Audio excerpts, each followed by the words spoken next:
بسم اللہ الرحمن الرحیم۔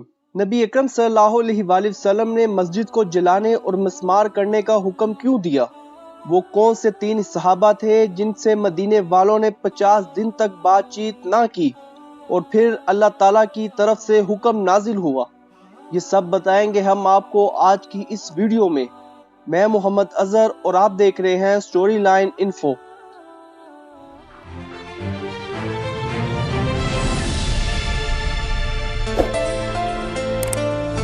فتح مکہ اور جنگ حنین کے بعد جب آپ صلی اللہ علیہ وسلم مدینہ منورہ میں تشریف لائے تو ملک عرب کے مشرک لوگ خود بخود آ کر اسلام میں داخل ہونے لگے۔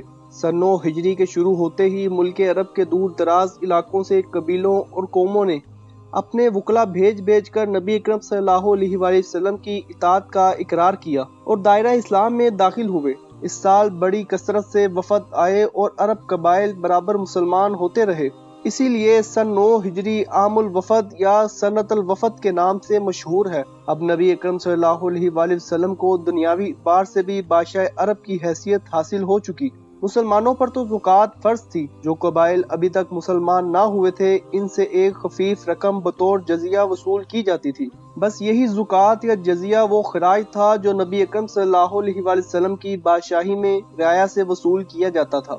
زکوٰۃ کی وصولی کے لیے آپ صلی اللہ علیہ وآلہ وسلم نے جا بجا قبائل کی طرف عامل مقرر فرما کر بھیجے۔ اول وصولی زکوٰۃ کے متعلق بعض دقتیں بھی پیش آئیں، بعض عامل بھی شہید ہوئے اور بالآخر یہ انتظام اور ملک کا نظام بخوبی قائم ہو گیا۔ جنگ موتا کی ہار کا انتقام لینے کے لیے غسانی بادشاہ نے ایک لشکر عظیم فراہم کر ہرقل روم سے امداد طلب کی۔ ہرقل نے 40,000 کا لشکر جرہ غسانی بادشاہ کے پاس بھیجا اور خود بھی عظیم الشان فوج لے کر عقب سے روانہ ہونے کا قصد کیا۔ مکے کا ایک کافر ابو عامر راہب مکے سے قیصر روم کے پاس چلا گیا۔ اس کا کام اور مقصد یہی تھا کہ قیصر کو مدینہ پر حملہ کرنے کے لیے اکسائے۔ ادھر سے اس نے منافقین مدینہ سے برابر خفیہ پیام و سلام کا سلسلہ جاری رکھا۔ اس کے دیے ہوئے مشورے کے مطابق منافقین نے مسجد زرار کی تعمیر شروع کی۔ غرض سرحد شام پر عیسائی فوج کے اجتماع اور قیصر کے مدینے پر حملہ آور ہونے کی خبریں متواتر مدینے میں پہنچنا شروع ہوئیں۔ آپ صلی اللہ علیہ وآلہ وسلم نے اس عیسائی حملے کو ملک شام کی سرحد پر روکنا ضروری سمجھا، کیونکہ ملک عرب کے اندر ہرقل روم کی فوجوں کے داخل ہونے سے بدامنی پیدا ہونے کا قوی خطرہ تھا۔ نیز سرحد پر ایسے لشکر عظیم کا اجتماع کوئی ایسی بات نہ تھی کہ آپ صلی اللہ علیہ وآلہ وسلم اس کو معمولی سی بات سمجھ کر خاموش رہتے۔ چنانچہ آپ صلی اللہ علیہ وآلہ وسلم نے عام طور پر قبائل کو اطلاع دی کہ ہرقل کی فوج کے مقابلے کے واسطے آ کر شریک لشکر ہوں۔ مسلمان اطراف ممالک سے آ کر مدینے میں جمع ہونا شروع ہوئے۔ منافقین کی جماعت مدینے میں موجود تھی۔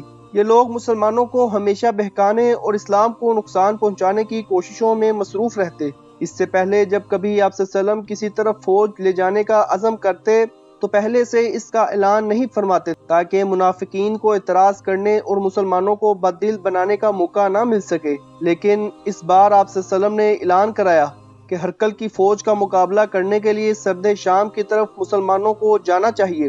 گزشتہ سال چونکہ خوشخصالی رہی تھی اس لیے لوگوں کی مالی حالت بھی کچھ زیادہ بہتر نہ تھی۔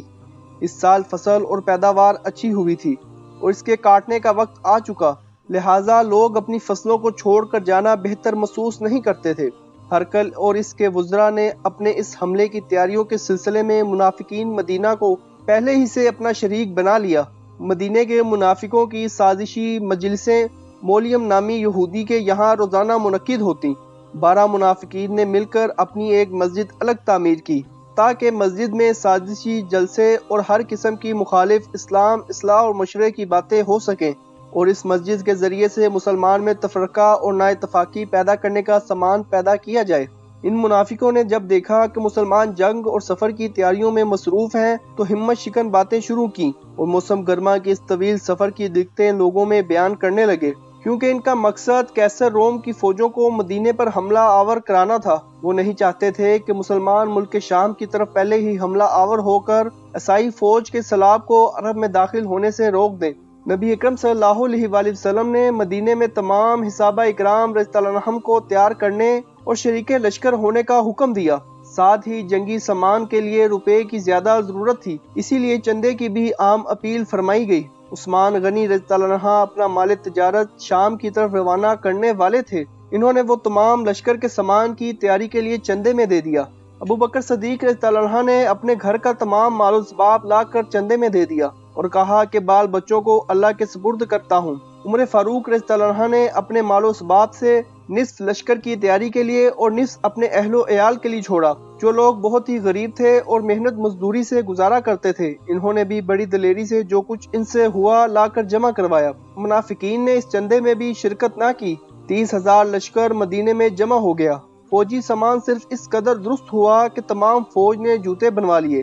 نبی اکرم صلی اللہ علیہ وآلہ وسلم نے حکم دیا کہ تم لوگ جوتے بنوا لو، کیونکہ پاؤں میں جوتے ہونے سے آدمی سوار کے حکم میں سمجھا جاتا ہے۔ اب ماہ رجب سن 9 ہجری میں آپ صلی اللہ علیہ وآلہ وسلم 30,000 کا لشکر لے کر مدینے سے روانہ ہوئے۔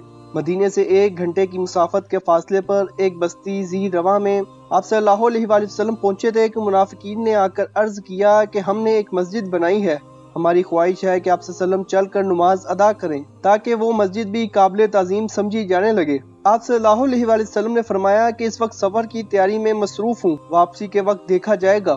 آپ صلی اللہ علیہ وآلہ وسلم نے مدینے سے نکل کر سنی الوداع نامی پہاڑی پر مسکر قائم کیا اور محمد بن مسلمہ انصاری رضی اللہ عنہ کو مدینے کا عامل مقرر فرمایا۔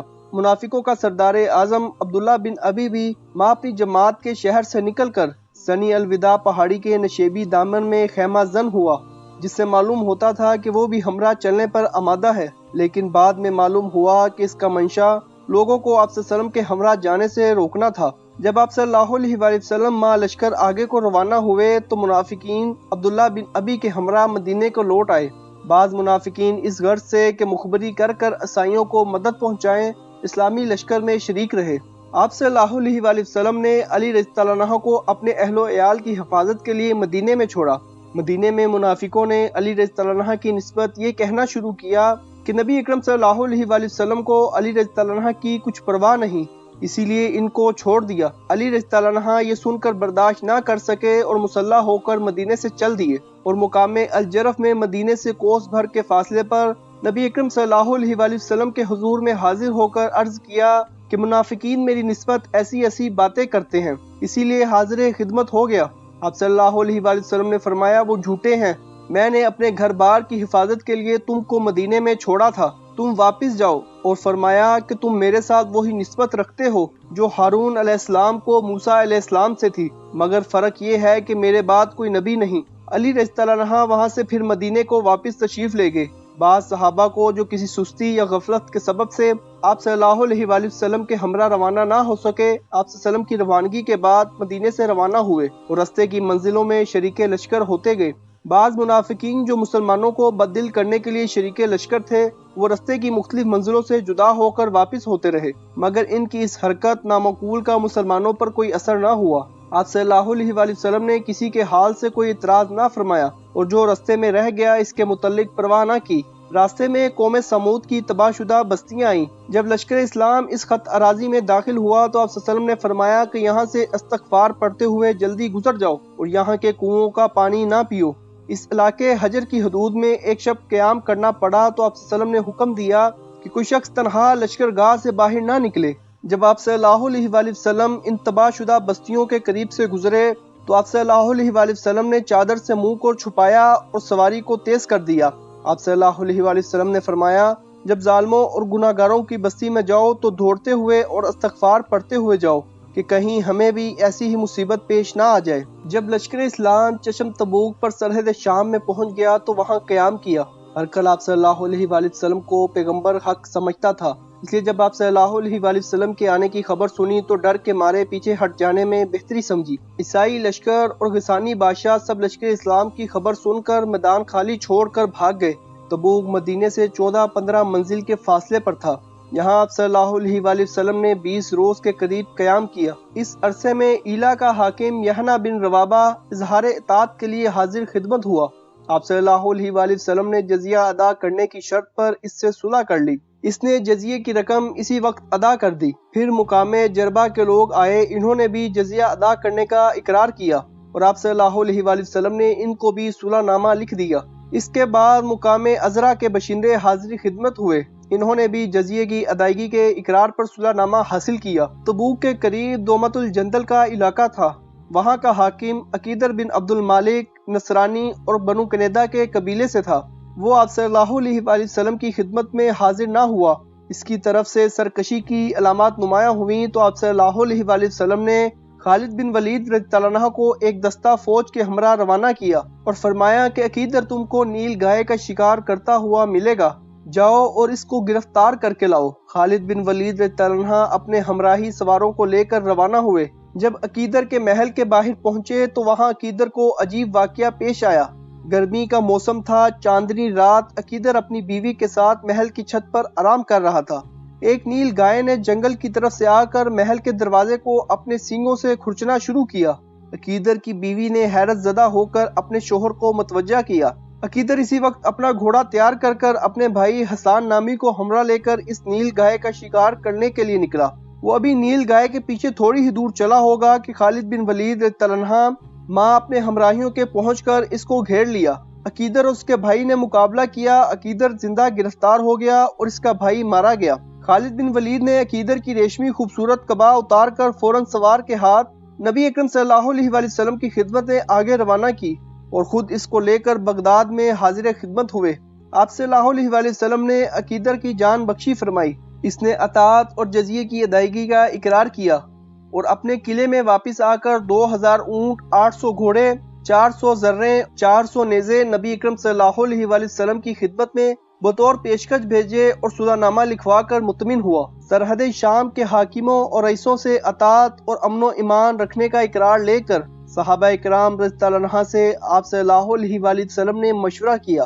سب کی رائے یہی ہوئی کہ اب اور زیادہ قیام اور انتظار کی ضرورت نہیں۔ ہرقل اور اس کی فوجیں مروب ہو چکی، اگر ان میں ہمت ہوتی تو مقابلے پر آ جاتے۔ آخرکار آپ صلی اللہ علیہ وآلہ وسلم تبوک سے مدینے کی طرف روانہ ہوئے۔ جب آپ صلی اللہ علیہ وآلہ وسلم مدینے کے قریب پہنچے اور مدینہ صرف 1 گھنٹے کے رستے پر رہ گیا تو آپ صلی اللہ علیہ وآلہ وسلم نے مالک بن وکشم سالمی رضی اللہ عنہ اور معین بن عادی اجلی رضی اللہ عنہ کو منافقوں کی بنائی ہوئی مسجد کو جلانے اور مسمار کرنے کے لیے حکم دیا، کیونکہ اللہ تعالیٰ نے یہ آیتیں نازل فرما دی تھیں اور ان میں ایسے بھی ہیں جنہوں نے اس غرض سے مسجد بنائی ہے تاکہ ضرر پہنچائیں۔ چنانچہ مسجد زرار کا نام و نشان مٹا دیا گیا۔ آپ صلی اللہ علیہ وآلہ وسلم ماہ رمضان سن 9 ہجری میں داخل مدینہ ہوئے۔ اس سفر یعنی غزوہ تبوک میں 2 مہینے صرف ہوئے۔ کعب بن مالک، زرار بن الربیہ، حلالہ بن امیہ رضی اللہ عنہ 3 اصحابی ایسے تھے جو صالحین صحابہ اکرام میں سے تھے، مگر محض سستی کی وجہ سے آج کل کرتے رہے اور سامان سفری کی درستی نہیں کی۔ اب جب آپ صلی اللہ علیہ وآلہ وسلم تبوک سے واپس آ کر مدینہ تشریف لائے تو ان تینوں نے حاضر خدمت ہو کر اپنی غلطی کو صاف صاف اقرار کیا۔ ان کے لیے حکم صادر ہوا کہ کوئی شخص ان تینوں سے ہم کلام نہ ہو۔ 50 دن تک یہ برابر توبہ استغفار کرتے رہے۔ تب اللہ تعالیٰ کی طرف سے حکم نازل ہوا کہ ان کی توبہ قبول ہو گئی۔ جب تک ان کی توبہ قبول نہ ہوئی کوئی شخص حتیٰ کہ ان کے گھر والے بھی ان کی کسی بات کا جواب نہ دیتے، ان کو اسلام کا جواب بھی لوگوں سے نہ ملتا۔ یہ کیفیت جب مشہور ہو کر غسانی بادشاہ کے کانوں تک پہنچی تو اس نے اپنا ایلچی خط دے کر کعب بن مالک رضی اللہ عنہ کے پاس بھیجا کہ تم ایک رئیس و شریف آدمی ہو، تمہارے ساتھ محمد صلی اللہ علیہ وآلہ وسلم نے بہت برا سلوک کیا، تم میرے پاس چلے آؤ، میں تمہاری خوب عزت اور دل دہی کروں گا۔ کعب بن مالک کے پاس جب یہ خط پہنچا تو انہوں نے اس خط کو پڑھ کر تنور میں ڈال دیا اور ایلچی سے کہا کہ جاؤ، اس کا یہی جواب تھا۔ جب کعب بن مالک کی توبہ قبول ہوئی تو نبی اکرم صلی اللہ علیہ وآلہ وسلم اور صحابہ اکرام نے ان کو مبارکبادیں دی تو انہوں نے اپنا تمام مال اللہ کے نام پر صدقہ کر دیا۔ نبی اکرم صلی اللہ علیہ وآلہ وسلم کے غزوہ تبوک سے واپس آنے کی خبر اہل طائف نے سنی تو ان کو یقین ہو گیا کہ ہم میں مسلمانوں سے لڑنے کی طاقت نہیں۔ عروہ بن مسعود، جن کو طائف والوں نے مسلمان ہونے پر شہید کر دیا، ان کے لڑکے ابو الملیح رضی اللہ عنہ اور بعض دوسرے آدمی اہل طائف سے مدینے آ کر مسلمان ہو چکے تھے۔ تبوک سے واپس ہونے پر نبی اکرم صلی اللہ علیہ وآلہ وسلم کی خدمت میں عبد یلیل بن عمرو اہل طائف کی طرف سے وکیل بن کر آئے۔ آپ صلی اللہ علیہ وآلہ وسلم نے ان لوگوں کے لیے مسجد میں ایک خیمہ نصب کرایا۔ عبد یلیل اور ان کے ہمراہیوں نے اسلام قبول کیا اور اپنی قوم کی طرف سے نبی اکرم صلی اللہ علیہ وآلہ وسلم کے دستے مبارک پر بیعت کی۔ آپ صلی اللہ علیہ وآلہ وسلم نے ان پر عثمان بن ابی العاص رضی اللہ عنہ کو حکمران فرمایا اور مغیرہ بن شیبہ رضی اللہ عنہ کو لات کے بت اور مندر کو مسمار کرنے کے لیے روانہ کیا۔ انہوں نے طائف میں پہنچ کر لات کے بت اور مندر کو مسمار کیا۔ بت خانے کے خزانے میں سے جو مال برآمد ہوا اس سے عروہ بن مسعود کا قرضہ ادا کیا گیا، باقی مسلمانوں میں تقسیم کر دیا گیا۔ آپ صلی اللہ علیہ وآلہ وسلم کے تبوک سے مدینے میں واپس آتے ہی پھر وفد کا سلسلہ جاری ہو گیا۔ برابر وفد آتے، اسلام قبول کرتے، اپنی اپنی قوموں کی طرف سے بیعت کرتے اور تعلیم اسلام کے لیے معلم ہمراہ لے کر واپس ہوتے۔ آپ صلی اللہ علیہ وآلہ وسلم ہر ایک وفد کو رخصت کرتے وقت انعام اور صلہ بھی ضرور دیتے۔ تبوک سے واپس آ کر آپ صلی اللہ علیہ وآلہ وسلم نے علی رضی اللہ عنہ کو ایک جماعت دے کر بلاد طے کی جانب روانہ کیا۔ علی رضی اللہ عنہ نے بلاد طے کے قریب پہنچ کر حملہ کیا۔ عدی بن حاتم فرار ہو کر شام کی طرف بھاگ گیا۔ علی رضی اللہ عنہ حاتم کی لڑکی کو قید کر لے آئے۔ حاتم کی لڑکی نے نبی اکرم صلی اللہ علیہ وآلہ وسلم سے عرض کیا کہ آپ صلی اللہ علیہ وسلم مجھ پر احسان کیجئے۔ آپ صلی اللہ علیہ وآلہ وسلم نے فرمایا کہ میں نے تجھ پر احسان کیا، یعنی تجھ کو آزاد کر دیا، لیکن تو جلدی نہ کر، اگر کوئی معزز شخص آئے تو میں اس کے ہمراہ تجھ کو تیرے ملک پہنچا دوں۔ یہ لڑکی جب اپنے بھائی عدی بن حاتم کے پاس پہنچی تو عدی نے اپنی بہن سے پوچھا کہ تو نے اس شخص یعنی نبی اکرم صلی اللہ علیہ وآلہ وسلم کو کیسا پایا؟ اس نے کہا کہ وہ شخص ملنے کے قابل ہے، نہایت خلیق اور اعلیٰ درجے کا محسن ہے۔ عدی یہ سنتے ہی اٹھ کھڑا ہوا اور اپنی قوم کی طرف سے وفد لے کر نبی اکرم صلی اللہ علیہ وآلہ وسلم کی خدمت میں حاضر ہوا۔ آپ صلی اللہ علیہ وآلہ وسلم نے اس کی بڑی عزت کی اور مسجد نبوی سے اپنے ہمراہ لیے ہوئے مکان پر آئے۔ عدی بن حاتم آپ کے اخلاق سے بڑا متاثر ہوا۔ اس نے اپنا ہاتھ بڑھایا، بیعت کی اور مسلمان ہو کر اپنی قوم کی طرف واپس ہو گیا۔ تبوک سے واپس ہونے کے بعد وفد کا تواتر ایسا تھا کہ آپ صلی اللہ علیہ وآلہ وسلم مدینے سے جدا نہیں ہو سکتے تھے، کیونکہ قبائل عرب برابر آ کر اسلام میں داخل ہو رہے تھے۔ جب حج کا موسم آیا تو آپ صلی اللہ علیہ وآلہ وسلم نے اپنی جگہ ابو بکر صدیق رضی اللہ عنہ کو حج کا امیر بنا کر روانہ کیا، اور نبی اکرم صلی اللہ علیہ وآلہ وسلم نے 20 اونٹ قربانی کے اپنی طرف سے ان کے ساتھ کیے۔ 5 اونٹ قربانی کے ابو بکر صدیق نے اپنی طرف سے لیے۔ 300 مسلمانوں کا قافلہ ابو بکر صدیق رضی اللہ عنہ کے ہمراہ روانہ ہوا۔ ابو بکر صدیق کی روانگی کے بعد سورہ برات کی 40 آیتیں نازل ہوئیں، جن میں یہ حکم تھا کہ اس سال کے بعد مشرکین مسجد حرام کے قریب نہ جائیں اور بیت اللہ کا طواف برہنہ ہو کر نہ کریں، اور جس سے رسول اللہ صلی اللہ علیہ وآلہ وسلم نے کوئی عہد کیا ہے وہ اس کی مدت تک پورا کر دیا جائے۔ غرض یہ اعلان حج کے موقع پر ضروری تھا۔ آپ صلی اللہ علیہ وآلہ وسلم نے علی رضی اللہ عنہ کو یہ آیتیں دے کر اپنی اونٹنی پر سوار کر روانہ کیا اور حکم دیا کہ بعد حج یوم النحر کھڑے ہو کر سب کو سنا دینا۔ علی رضی اللہ عنہ روانہ ہوئے اور منزل دوما حلیف میں ابو بکر صدیق رضی اللہ عنہ کے قافلے سے جا ملے۔ ابو بکر صدیق رضی اللہ عنہ نے ان سے دریافت کیا کہ تم امیر ہو کر آئے ہو یا مامور ہو کر؟ علی رضی اللہ عنہ نے جواب دیا کہ میں مامور ہو کر آیا ہوں، امیر آپ ہی رہیں گے، مجھ کو صرف یہ آیتیں سنانے کا حکم دیا گیا۔ وہاں سے روانہ ہو کر مکے میں پہنچے تو ابو بکر صدیق رضی اللہ عنہ نے امیر ہونے کی حیثیت سے ارکان حج ادا کیے۔ اس کے بعد علی رضی اللہ عنہ نے سورہ برات کی آیتیں سنائیں۔ اسی سال آپ صلی اللہ علیہ وآلہ وسلم کی صاحبزادی ام کلثوم رضی اللہ عنہ کی وفات ہوئی۔ اسی سال حج فرض ہوا۔ اسی سال حج مسلمانوں کے زیر اہتمام ہوا۔ ابو بکر صدیق نے لوگوں کو حج کی تعلیم دی۔ اس حج کے بعد تمام مشرکین کو صرف 4 مہینے کی مہلت دی گئی اور اعلان کیا گیا کہ 4 مہینے کے بعد اللہ اور رسول صلی اللہ علیہ وآلہ وسلم مشکلوں سے بری الزام ہیں۔ اس اعلان کو سن کر مکے میں جو لوگ ابھی تک شرک پر قائم تھے وہ بھی اسلام میں داخل ہو گئے اور ہر طرف سے جوک در جوک آ کر قبیلہ مسلمان ہونا شروع ہوئے۔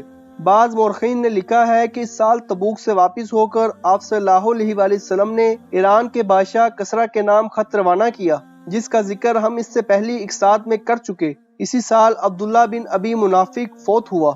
یہ مختصر واقعات جو ہم نے آپ کی خدمت میں پیش کیے 9 ہجری میں وقوع پذیر ہوئے۔ 10 ہجری کے واقعات جاننے کے لیے ہماری اگلی ویڈیو ضرور دیکھیں۔ اگر ویڈیو پسند آئے تو لائک، سبسکرائب اور شیئر ضرور کریں۔